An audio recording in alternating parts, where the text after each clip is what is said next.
NATO যে Arctic আর Atlantic মহাসাগরে রাশিয়াকে আটকানোর ব্যবস্থা করছে তা দেশটি বুঝে গেছে। 2018 সালে মার্কিন যুক্তরাষ্ট্র তার দ্বিতীয় নৌবহর আবার সক্রিয় করেছে। 2021 সালে নরফোকে যৌথ বাহিনী কমান্ড তৈরি করেছে নেটো।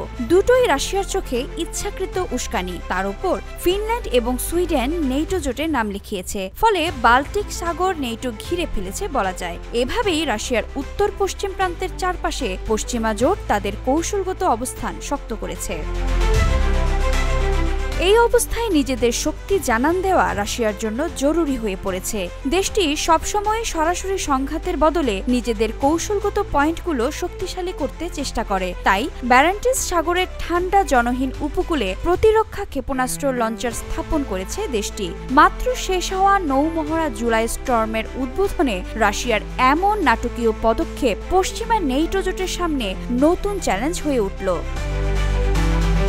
আলোচিত ওই মহড়ার পরিচালক অ্যাডমিরাল মইসিয়েভ অনেকদিন থেকেই উত্তর মেরুর ব্যাপারে রাশিয়া ও পশ্চিমা শিবিরকে সতর্ক করে আসছেন। তার মতে রাশিয়া সংলগ্ন গুরুত্বপূর্ণ ওই অঞ্চল ঘিরে বিশ্বের ক্ষমতালোভী শক্তিগুলোর ঠোকাঠুকি লাগতে যাচ্ছে। তাই রাশিয়া তার স্থল, ক্ষেপণাস্ত্র ব্যবস্থা এবং সামরিক সব ব্যবস্থাকে সবার সেরা অবস্থানে রাখতে চায়।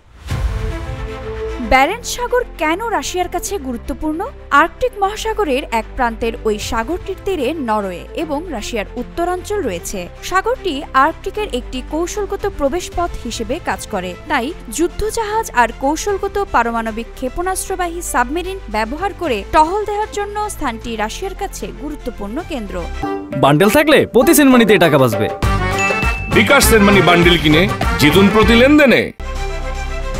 কি আছে ব্যাস্টিয়ন সিস্টেমে জানিয়ে এত আলোড়ন? প্রথমেই বলে রাখি, উপকূলের নিরাপত্তার জন্য রাশিয়ার আছে ওই ব্যাস্টিয়ন আর সেনাইট নামের দুইটি শক্তিশালী ক্ষেপণাস্ত্র ব্যবস্থা। শক্তিশালী ঢালের মতো ক্ষেপণাস্ত্রের ওই বুরুজ ভেদ করার প্ল্যান করতে হলে রাশিয়ার শত্রুদের অনেকবারই ভাবতে হবে। P800 অনিক্স সুপারসনিক ক্রুজ ক্ষেপণাস্ত্র দিয়ে সজ্জিত ব্যাস্টিয়ন সিস্টেম 600 কিলোমিটারেরও বেশি উপকূল রেখা রক্ষা করে। 300 কিলোমিটার দূরে থাকা শত্রুর যুদ্ধজাহাজ ধ্বংস করা সিস্টেমটির জন্য ব্যাপারই না। ক্ষেপণাস্ত্রগুলো সেকেন্ডে 750 মিটার গতিতে ছুটে যায়। রাডারকে বোকা বানাতে সাগরের মাত্র 10 থেকে 15 মিটার উপর দিয়ে ছুটে চলে পশ্চিমাদের জমদূতগুলো। ব্যাস্টিয়ন সিস্টেমটিকে আরও মারাত্মক করে তুলেছে এর দুই ধরনের অনুসন্ধানী ব্যবস্থা। সক্রিয় রাডার এবং ইনফ্রারেড ইমেজিং এর মিশ্রণ। ভারী জ্যামিং সিস্টেমটির মধ্যেও শত্রুর নৌবহরের ভেতর থেকে একটি নির্দিষ্ট লক্ষ্যবস্তু বেছে নিতে পারে। সিস্টেমের প্রতিটি মোবাইল লঞ্চারে 2টি করে অনিক্স ক্ষেপণাস্ত্র থাকে। মিশনের ধরনের উপর নির্ভর করে 200 থেকে 250 কেজি ওজনের ওয়্যারহেড নিয়ে ছুটতে পারে ওইসব ক্ষেপণাস্ত্র। ব্যাস্টিয়নের মতো নির্ভুল আঘাতের ক্ষমতাধর সিস্টেম যখন আর্কটিক মহাসাগর ঘেঁষে স্থাপন করা হয়, তখন নেটো জোটের জন্য একটি স্পষ্ট বার্তা যে পশ্চিমারা যা করবে যেন বুঝে শুনে করবে। উত্তর মেরু থেকে রাশিয়াকে পিছু হটানো যাবে না।